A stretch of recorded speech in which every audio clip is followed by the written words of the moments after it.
Halo para netizen-netizenku, selamat datang di channel Kacang ini. Oke, jadi hari ini kita unboxing lagi merek yang sama dari yang kemarin ya. Ini juga mereknya Werex. Jadi packagingnya nggak usah kita review lagi karena packagingnya sama aja kayak yang gua udah unboxing sebelumnya. Nah ini tuh gue beli yang GP3 guys ya, dimana GP3 ini adalah GP atau series yang paling laris di WRX. Nah, dia modelnya itu trioval. Trioval itu maksudnya apa sih? Jadi trioval itu maksudnya dia oval tapi nggak oval. Jadi dia memiliki sudut yang tidak lancip, nama juga trioval ya. Sudut yang tidak lancip kayak telur onta kalau dibalik. Nah, kalau dibalik kayak gini bentuknya kayak telur burung onta. Kurang lebih seperti ini ya.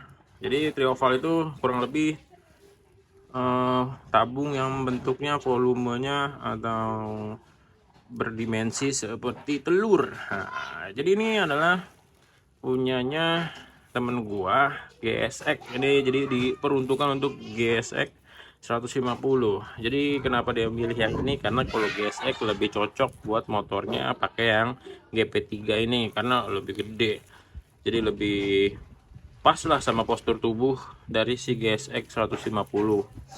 Walaupun sama-sama CP50 dibandingin dengan Sonic, kan Sonic adalah motor ayam ya guys ya. Kalau motor ayam itu ya udah, motornya harus pakai knalpot yang kecil-kecil biar bagus. Karena yang sebelumnya kita pakai Acra Ovic itu kocak, gede banget, gede. Jadi kayak motor tapi bawa knalpot.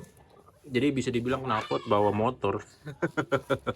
Jadi ini adalah leherannya buat GSX, cuman kalau misalnya nggak dipasang tuh kurang lebih sama ya lekukanya, tapi ini pastinya beda lah karena kalau misalnya sama nggak mungkin dijual berbeda. Dan ini tuh bagian si headernya itu berbeda dari yang punyanya Honda. Kalau yang punyanya Suzuki ini biasanya headernya buat sensor CO nya itu ada di depan sini, makanya sering banget rusak sensor CO nya karena ada di ujung banget.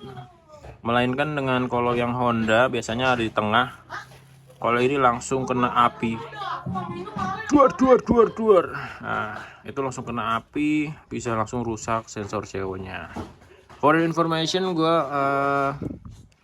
reviewnya ini lagi di rumah teman gue ya yang punya knalpot, jadinya kalau misalnya agak bising mohon dimaklumin ya guys ya. Jadi kita ini bisa dibilang review live in condition ya, jadi tanpa di studio atau di lokasi yang tertutup.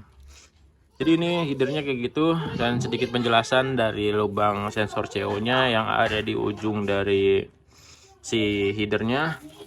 Jadi banyak banget anak-anak gesek harus sering beli yang namanya sensor CO rutin ya, apalagi kalau misalnya pakai yang free flow kayak gini nih, biasanya bisa mengakibatkan berebet. Itu adalah salah satunya kenapa GSX berebet, mungkin karena sensor CO nya taruh di depan. Beberapa orang sudah pernah meneliti kalau misalnya dicabut ya jadinya nggak berebet, tapi sensor yang ada di speedometernya malah nyala.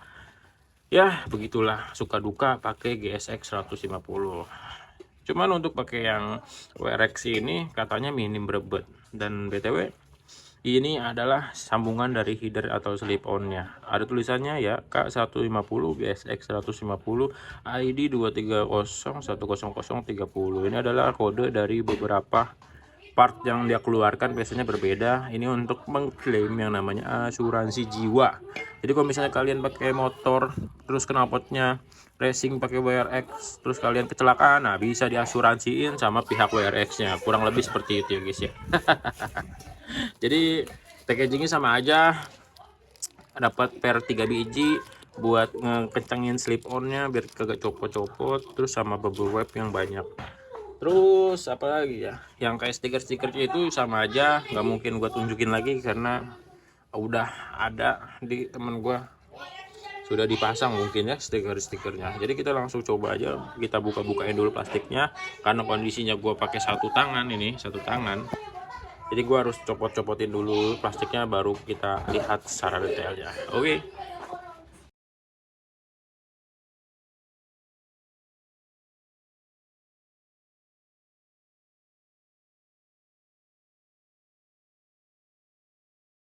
Nah ini jadi knalpotnya nih dari si GP3, panjangnya 30 cm. Di sini ada kodenya nih ya, GP3.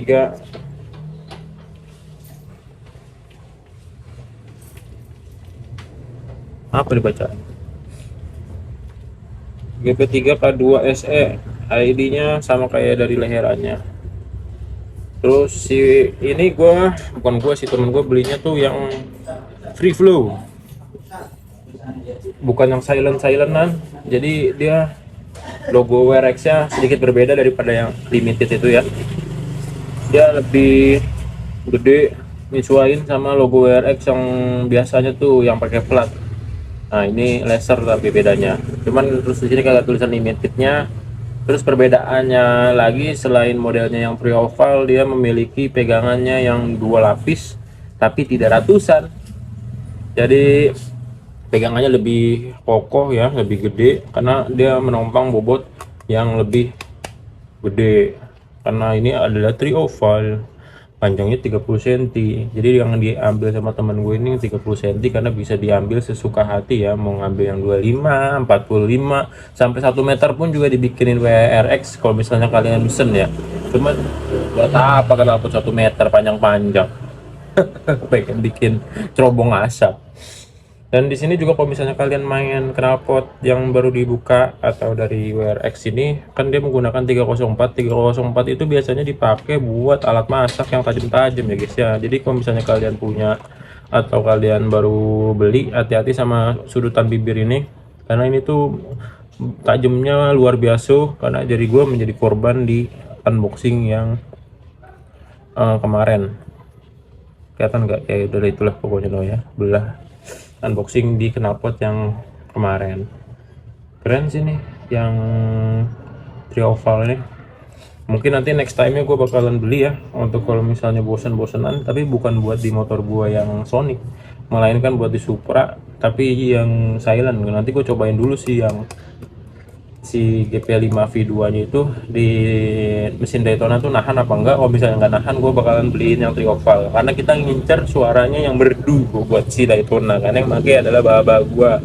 Jadi kasihan kalau di masjid dia pakai knalpot racing mau diomelin, udah tua banyak gaya katanya gitu kata orang-orang masjid. Dan ini yang udah dibuka si apa ya namanya ya, headernya di bagian belakangnya, tapi bagian part 2 nya ini ada tulisan sama, ada laser-laserannya. Cuman di sini juga ada, gua kira ini kotor, ternyata di sini ada juga nih logonya. Agak backlight ya, agak gua ke bawahin dulu. Nah di sini tuh ada bagian ke bawahnya nih, coba kita ngambil dari sisi gua aja ya biar nggak terlalu backlight. Lanjut. Nah ini tuh di sininya tadi gue kira tuh kotor, ternyata beneran juga ada di bagian si partisi ininya nih, sambungan las-lasannya dikasih logo WRX. Ini menandakan bahwa produk ini original. Nih bagian-bagian sisi ininya nih yang tajam nih, bibir-bibir dari potongan si stainless 304 nya itu tajam, karena stainless 304 tuh dipakai buat pisau dapur ternyata. Jadi ini kalau dipakai knalpot ya jadinya lebih awet pastinya, anti karatan. Kalau misalnya kalian paksa lewat utara, paling di amplas atau poles jadi bagus lagi. Nah ini juga sama nih, bagian si headernya juga di bagian sensor CO nya juga ke bagian logo WRX. Dan ini tuh kotor ya, kotornya ini kotor oli, mungkin waktu dipotongnya itu olinya masih kebanyakan ya, jadinya masih kayak begini.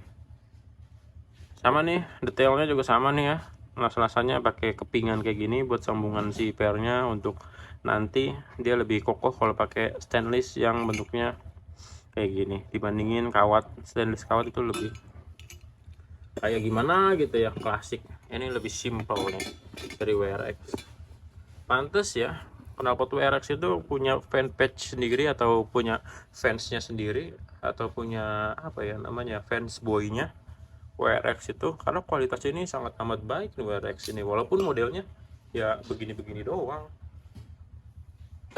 Kalau gue boleh jujur pribadi, kalau lewat foto knalpot WRX itu kurang menarik guys. Ini mungkin kalau kalian lihat dari video gue ini kurang menarik tampilannya, cuman kalau misalnya kalian pegang, sentuhan dengan kulit kalian, indera peraba kalian, ini tuh sangat amat bagus. Kenapa? Karena bahan ini sangat berkualitas. WRX itu dia menjual kualitas sama fungsi gitu guys. Ini las-lasannya rapi banget ya, las-lasannya manis banget, pembakarannya tuh pas, api yang buat di setel buat ngelas stainlessnya tuh pas, jadi gosongnya dapet, biru-birunya dapet, rapihnya dapet gitu.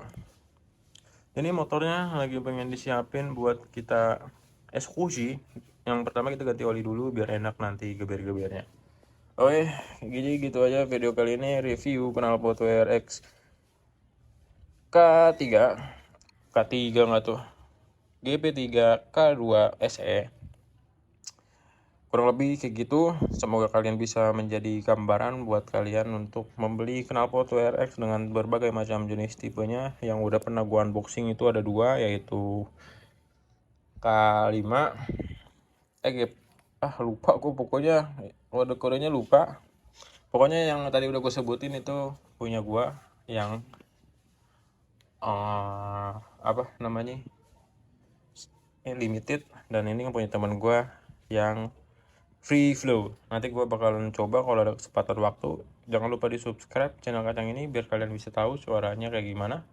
Nanti di part 2 kita bakalan review knalpot ini di GSX standar, oke? Dan jangan lupa di komen kalau misalnya kalian ada pertanyaan atau ada yang ingin kalian sampaikan. Sampai jumpa di next episode. Kalau misalnya kalian gak suka video kali ini atau kalian gak suka channel ini juga nggak apa-apa, dislike dan unsubscribe juga nggak apa-apa, oke? Sampai jumpa di next episode. Jangan sampai lupa di episode selanjutnya. Kudu dan pamit, sampai jumpa, bye bye.